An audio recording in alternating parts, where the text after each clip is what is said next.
It's kind of like if you understand anything about hacking, which I could probably at least get an entry level position in cybersecurity at this point. So forgive me though, because this is not going to be a technical explanation. Okay, it's just to paint the picture here. When a hacker is trying to break in, it's like a wall, and they find a flaw in the code because it's a wall of code. So they find this flaw, and if you consider the flaw like a brick, okay, and the brick has been compromised, let's say it has crack in it.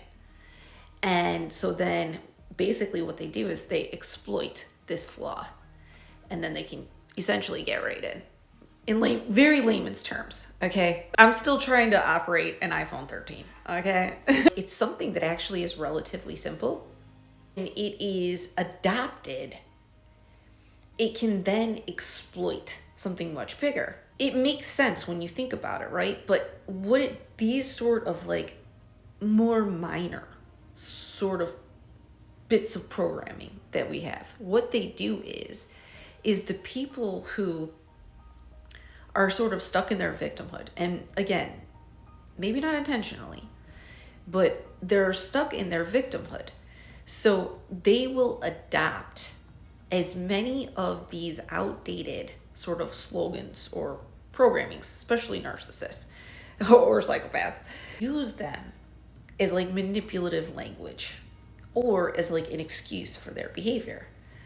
And so instead of identifying within them and being self-aware and being really real with themselves, or instead of whomever is working with them, because this also can help people when you are identifying someone who is a spiritual leader. If you're looking for a spiritual coach, if you're looking for a coach at all, like even a therapist or a counselor, I have noticed with people that are truly prepared, they're truly qualified to be leading people spiritually, or just in any kind of like self-development or therapy coaching, anything like that, okay? The difference is that someone who they themselves have not gone through the process of healing, so they haven't had to actually navigate and learn those lessons. And the people that don't do this, the trend, or like, let's say they grew up in a ministry or something like that, or they study theology or something like that, but they haven't essentially done like an internship with God.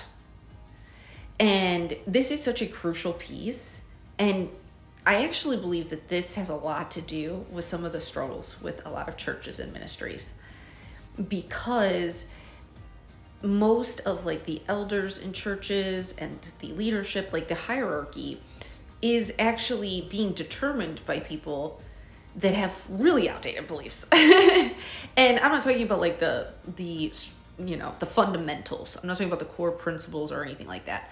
I'm just talking about when you're identifying leadership, when you're identifying people that are appropriate and will be less inclined to drive people the wrong way and help people grow and heal and not feel spiritually abused, spiritually gaslit, because this is a real problem, especially right now, because it seems to me, and this is, granted, I'm locked in the digital cage, so I have to like say that I have a limited perspective to some degree, okay, in terms of what I can view within this matrix C system, okay, but from a higher perspective, which that can't be contained, okay, when I'm operating as a diviner, that can't be contained. So what I see sort of happening overwhelmingly, and I believe this has a lot to do with like the Christian nationalist movement, okay?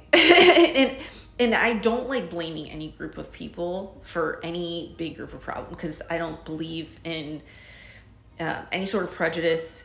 I don't believe in any, I don't believe in any of that.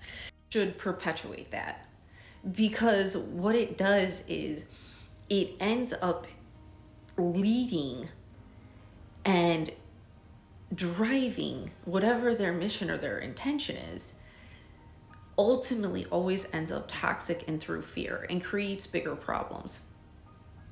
And again, this is typically not started from a conscious place. Now, sometimes it is, but when they have real radical views or whatever, not most, but it would seem like there's just, I don't know what they're doing. I don't know any other way to say it. Like, I don't know what they're doing.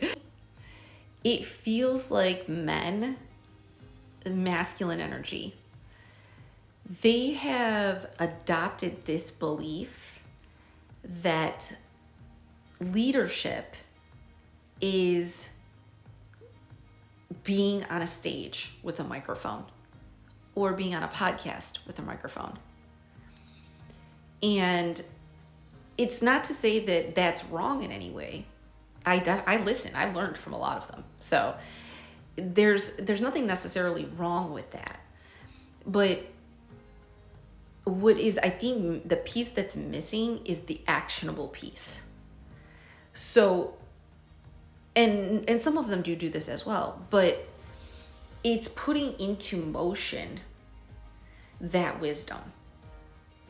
It's actually being in the streets, like leading in the streets. And I look at everything through the perspective of Jesus. But everything I do, because, God gave us his only son manifest into man to be the example. And so anytime I'm like, I don't know, it's like I'm trying to figure out, is this appropriate? Is this what, I can always compare it to Jesus, to the biblical application of Jesus. And this just for me too.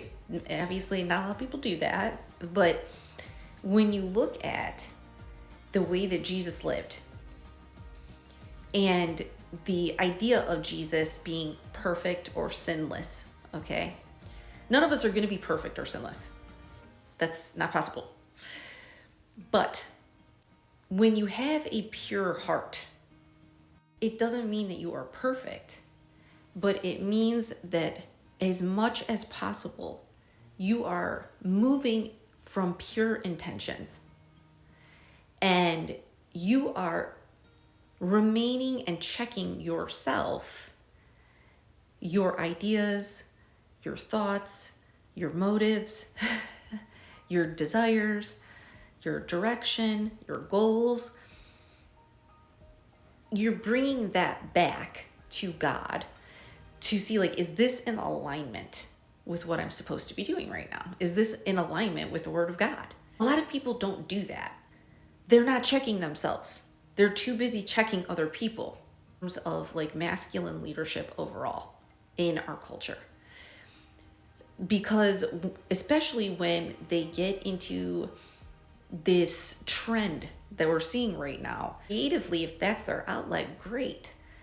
But the translation where words on what they're speaking on, like the practical application of that, should be the leadership that women and families and the body of Christ gets behind. So yes, they can support your platform, they can support your church, they can support your ministry. Just supporting you in that one-sided validation without the practical application, it can very easily be manipulated. It can be manipulated. And because this is another huge issue, a lot of masculine energies have not fully healed, and they might not even know how. Without a true kingdom spouse, without their true counterpart or a true counterpart or the influence of a balanced feminine. So this could be a mother, this could be a sister, this could be a cousin, this could be a spiritual leader, this could be a prophetess. What happens when a man is in that leadership position very easily is his ego can grow out of control, especially if he's very good, if he's very beloved, And feminine is sort of the natural and organic alchemizer of that energy. Through that light energy, if he is open to it, this is key.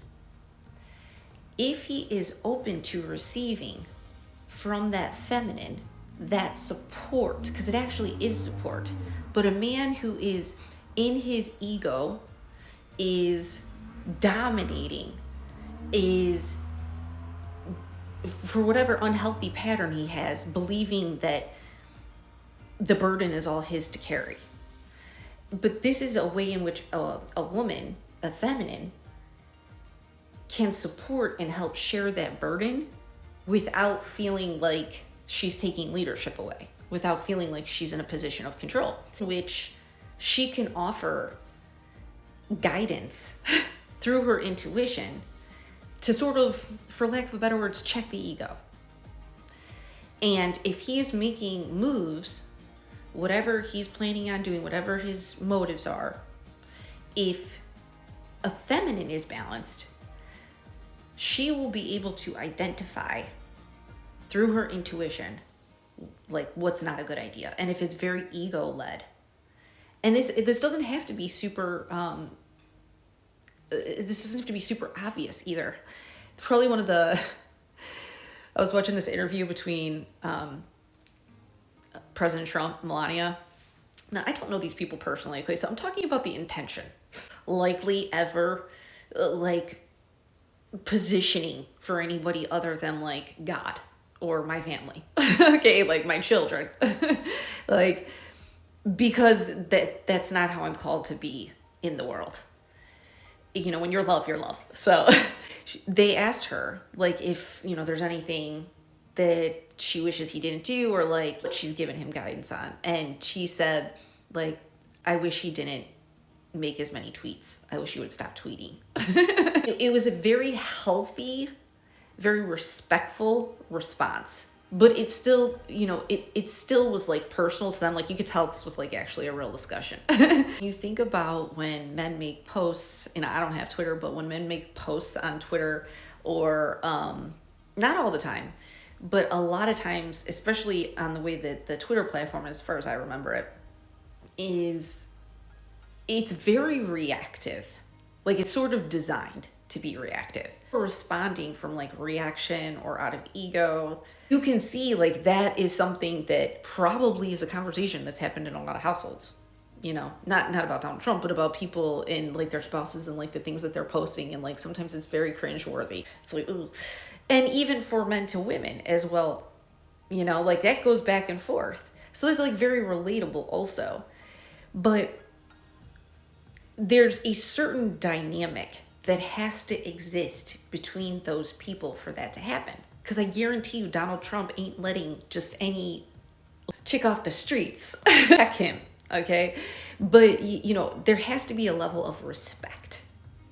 There has to be a mutual respect, because a masculine will want to know that that is coming from a unattached, healthy place. Like, it's in his best interest truly, and he doesn't have to like worry like, you're a motive here, like, why are you telling me to do that, like, should I be doing that? Like, you're not going to get a man in his head about that if he respects you.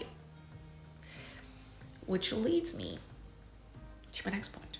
The dynamic that exists in a lot of relationships, and this sort of ties into like this whole Christian nationalist movement and sort of the trad wife trend, and like these really outdated ideologies that make no sense. And it's not just Christian nationalists. Like, I've seen this and heard of this sort of being a thing in other cultures as well. Like, sort of Scientology is kind of like this, but a lot of closed religions and closed cultures are like this because they're outdated and they're not healthy and they never turn out well. But the main reason for this is because these relationships and the men that consider themselves leaders in these relationships, despite the fact that very few of them have a very happy, very healthy relationship or marriage, Most of them have multiple marriages or divorces. Some of them, have long toxic histories, right? And so it's the difference between dependency and depending on. Men that are in their feminine energy, okay? The crusty dusties, sorry. Many of them are very unhealed and they don't know that they are. And they're unwilling to hear that they are. So are the bitter betties, okay? What I'm talking about referring to here is the mummifying narc, okay? And they have fully committed to being in their most selfish, most arrogant, like self-absorbed, no self-awareness stage of life. Like they're going out of this place like that. Okay? They're the ones that are like passing on these ideologies that are not good. They're not healthy. They're not real. They make no sense. And then they're like spiritually gaslighting the next generation into these beliefs. But then now we have this whole culture, Frankenstein, a perception of a happy relationship, a happy marriage, and women that are responding to that are open and willing to do that, are toxic and unhealed. It's kind of like the concept behind just a narc who is unhealed, who is putting out feminine energy all the time. Even if he's not willing to admit it, he's putting out feminine energy. He is going to be attracting to him a woman in her masculine energy. Okay? Now, because most Jezebels are very concerned with superficiality. They want a lot of work on the outside, okay? This is why they're very attached to money, because they have to hold up that mask. And that mask can be very heavy depending on, what lifestyle they're trying to live. But most of the time, because these people are driven by ego, on both sides, they're driven by ego, it can require a lot of money, which leads to other things, because it's not natural, it's not real, it's not biblical, it's not driven and put together through a covenant piece of paper that they sign if they go into a contract together. But it's not a covenant with God, because God is not going to put you in a trauma bond. And that's what these end up becoming. And they're not long lasting. Especially these women will have this like look, okay? So on either side, because the Jezebel will do the same thing. And the Jezebel will also look for a man and draw to her a man in his feminine energy. But a man in his feminine energy can, have a beard, tattoos, drive a truck, or he can wear a suit and be leading a church. And they don't recognize this, though. Sometimes they do and don't want to change it, but it really is the inversion of energies. But instead of people being willing to look at it and be like, could there be some truth here? They're instantly triggered and they're rejected right away. But to somebody like myself, or anybody who truly is self-actualized and like actually on a healing journey and can see this, they're going to acknowledge that it's fact. Anybody who truly understands narcissists, they're just going to be like, yeah, that's true. And so because it comes off very unnatural. But here's another way that you know this. So just using, and I'm not picking on any one of these groups of people, by the way. So just taking like trad wives, okay? That movement is completely jacked. Okay, I'm just going to tell you that. That movement is completely jacked. It's so unnatural. It's not good. Okay, that's an extremist group. Because these people all go to extremes because they're driven by ego. And it comes off very inauthentic because clickbait. It's like you'll have somebody who's in this position, like marketing as a traditional wife or traditional partner, whatever, okay? And so they're doing all the roles and like they're taking pictures and all of that, but they want to be like the star of the show. They want to have an influence. Like they're doing it for the trend, right? They're doing it for the influence. And they'll even say like very extremist sorts of lines, but they're always regurgitated and they're not healthy. So these are the things that you can kind of notice and understand why this is happening. And they get the choice. Like I said, I'm not judging. I don't give a rat's ass. Like I know like how it's going to turn out. So who actually want to identify why things aren't right and with themselves. Like if it applies, cool. If not, then let it fly. You might better understand why the dynamic, especially if it is something like you adopted a trend. You didn't come into a covenant with God. And therefore, you never actually examined your own energy. You were never introspective. And you may quite possibly be leading your life unintentionally in the wrong energy. Most men do not want to hear that they're giving feminine energy. They don't want to hear that. But the truth of it is, they are. They really are. And again, especially because they're developing this culture of like this network, there is not a healthy balance of healthy feminine energy. And so what they end up calling into that environment, because remember, the energy goes with you everywhere. It's not just in your relationship. If you're giving feminine energy and you're a hiring manager, you're going to naturally be more drawn to the opposing energy. So if a woman comes in and like you're trying to fill this role, they just, they don't have that healthy example around them.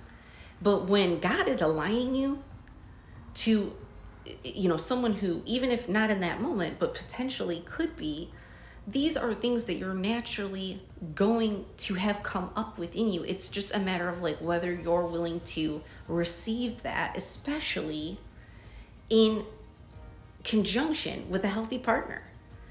And the problem is just that a lot of people aren't ready for that, and that's just the truth of it. And the thing is like you don't have to be ready for it. Nobody is going to make you more feminine. Nobody is going to make you more masculine. But it's about entering that dynamic and growing together into those roles naturally and organically. But if somebody can't even challenge you in any way, that's not going to work. And if you're in the wrong energy initially, because you're responding from ego, you're responding from an unhealed wound, an unfulfilled need, okay? And so that person coming in is going to look that part likely. And you're really just responding to each other's wounds. It's not even your subconscious or conscious mind. And especially for men, this is really, really where they get jacked up. Because they know in their spirit and their heart what they want, but then they're in the physical world and, something in business happens or, money matters and, worldly things happen. But without that feminine alchemizing through intuition and giving that sort of gentle guidance, which is not dependency, right? If it were dependency, when the narc and the Jezebel come together, it becomes a competition. It becomes like a power play. It becomes like a pissing contest. And then packed behind that is always guilt, shame, blame, and that toxic fear environment just grows and grows and grows. And it becomes that pattern in that cycle that you're a part of. And so that's why this is so important to identify. When it's depending on, it's like I can depend on my partner if I'm acting like an ego-driven 12-year-old who lost a contract and I'm flying off the handle and I'm going to go start making some wild tweets that might piss off a whole bunch of people and embarrass my job, my company, like the balanced feminine through intuition is going to be like, don't do that. Don't do that. No. Come on. Let's go have a snack. See how you feel after a snack. Okay. Wounded feminine, or feminine in her masculine energy, might egg that shit on. She'll be like, fight, you know? Like, if she's pissed off, right? If she's mad, like, let's say you wouldn't buy her something. Let's say you told her no. Let's say she was going through your phone every night that week and she found out that, you know, you sent a personal to, you know, Betty Sue from work. Then she's going to let you do it. And that's how she's going to fill her ego, her hurt, wounded ego. It becomes dependency, codependency. And it's like literally becomes like a drug. And the toxicity, the drama, is what people become addicted to. And they confuse that, because there's history behind it, they confuse that with love. This is why every time you're trying to get out of a trauma bond, they constantly are bringing up history. They will. Like, and that's what you'll be thinking about too. Like, that will be what you're going back to. Well, I put all this time in, I put all this in, and they'll be fueling that because they have a dependency, and that can go on either side. But from a healed space, somebody who is self-actualized is not going to self-sacrifice, nor would they want their partner to self-sacrifice. They're going to be able to check themselves. First of all, if you're ever arguing or fighting or doing any kind of competing in a relationship, you're in a toxic relationship. It is not normal, which leads me all the way back around. This is another reason, just in general, it's so important to understand the difference between organic and natural covenant alignment, feminine to masculine energy, and this toxic bullshit about individuals. It's about individuals. And it's about how off and how destructive, like, listening to that bullshit, that rhetoric is. It's not good. It's really not. And because their ideologies are off, because they themselves are acting from their feminine energy, just like a man expecting a feminine to chase him. Like, that is about the sickest, dumbest shit I have ever heard.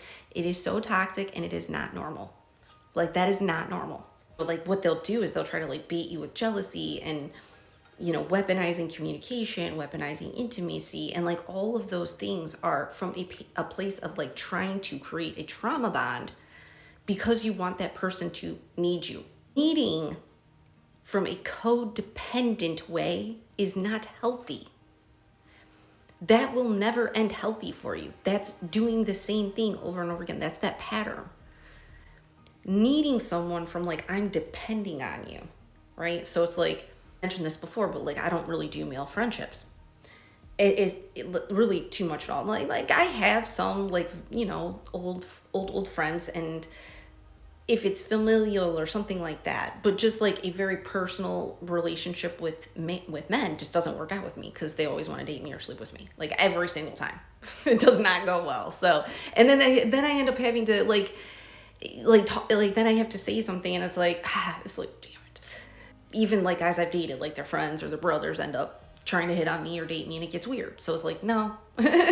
I know how women and even men is like, I know how certain energies just respond to me. The part that I played in my previous struggles and my previous toxic relationships, because I wasn't going to do it again.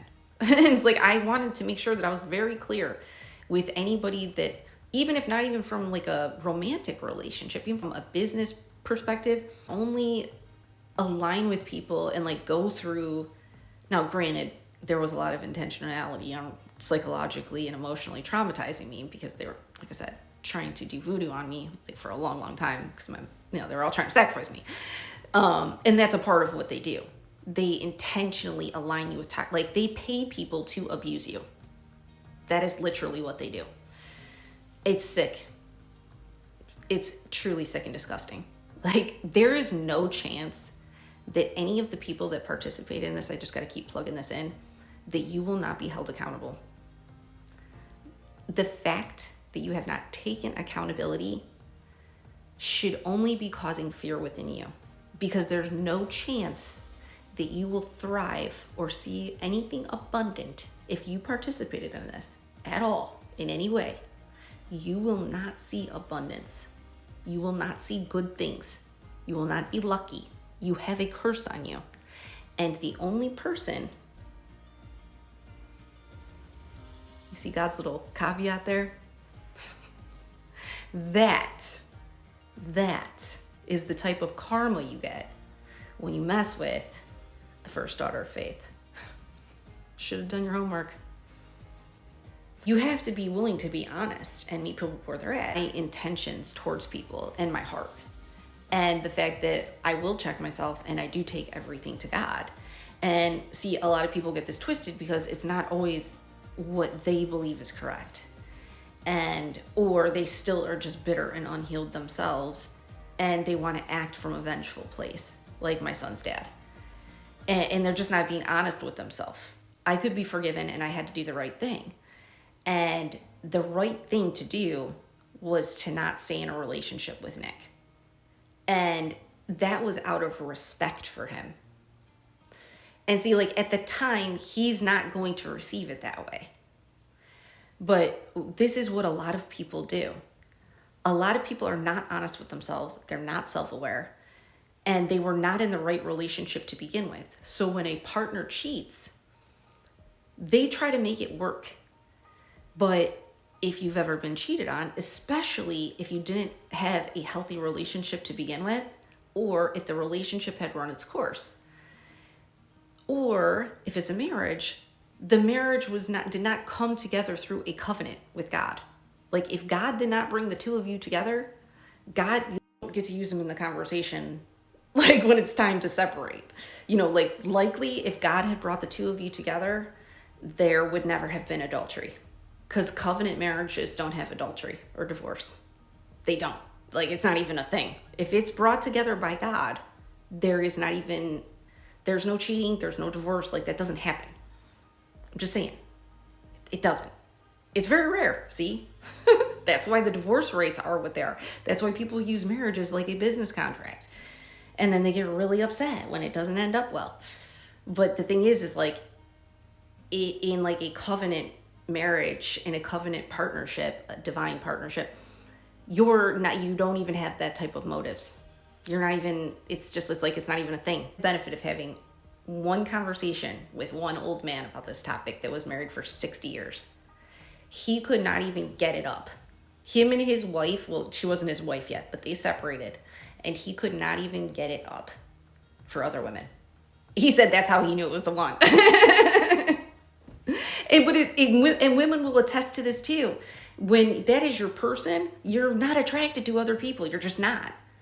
And that's also a part of the dependent on and not the dependency. When it's a dependency, it's all lust driven.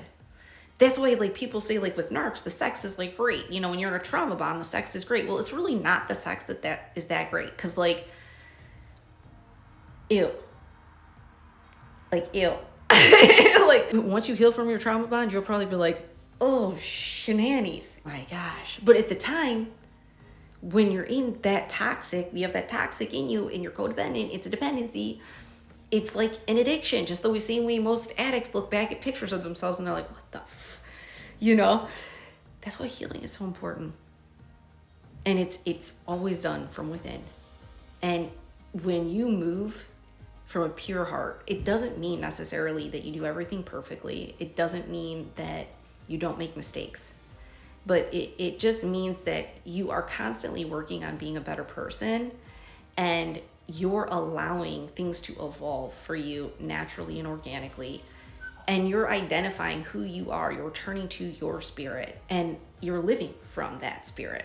And the bonus is even if you sold your soul, you still have a spirit. We're there. Addictions, depression, anxiety, multiple personalities, like those things don't exist. They really don't. That's why most people, again, when they have a near-death experience, oftentimes they are a completely changed person afterwards. If they had addictions, they don't have addictions. If they had any kind of like immune disorders or diseases or like bad habits, if they were taking a lot of medications, like most people when they have an NDE, their whole life changes, and that's because they return to spirit and they had that encounter with spirit. And those, when you're that close and it's such a powerful moment, like like your whole life changes. And you can go through that. A gentler way of going through that is through a spiritual awakening. Or, some people like myself, you kind of were always awake. If you always had a relationship with God, and you still have to go through lessons and you still have to go through learning. Thankfully, like, it was gentler on me because most of what I went through was intentionally voodoo and a curse being done on me, like my whole life in the background. That's why I never like fell into these type of habits, and they had to keep sending narcs towards me because like none of them could hang on to me, because I know my worth and I know my value, which is what these people could have actually looked at me, let alone listened to my content, and like believed that you would have been successful. The only benefit would be to like contain this, to like contain it. National viral social media tanking of your reputations that likely you won't come back from, like, ever, because of the severity and the length of time, like the true callousness, really debacle, really disgusting and evil behavior here. I'm done with this situation. Like, I don't need clout off of it. I don't need to, if I wanted to damage all of your reputations, I could have done that a long time ago, and I think you know that. The fact that you're still exploiting my mercy, my grace, and my patience is further showing how truly evil, selfish, arrogant, and entitled you are. There is absolutely no discussion to be had here. Return my money. It's not yours. You have no legal right to be holding on to anything of mine at all. You really have had the benefit for a long, long time already. Like, as much as you want it to go away, believe me, I never asked for any of this. Keep that in mind. It's like, it's going to ruin people's lives, and I know it. That isn't like my purpose in this world. That isn't like, I don't even want this to be a part of, obviously it will at some point, I actually think this will be a more boring part of the chapter of my life, to be honest with you, but it's like, I don't want to capitalize on evil. Like, this is all so evil. I don't even want to like have anything else to do with it. And it's like, it shows that you haven't healed and that your intentions haven't changed because you're still sitting in it on the other side of this. See how you give yourself up? You're never going to be able to lie or manipulate me, okay? If you come near me before I get my money, and definitely my child returned to me, like my child being held prisoner, and like the level of evil to that is so, like, it's so abusive.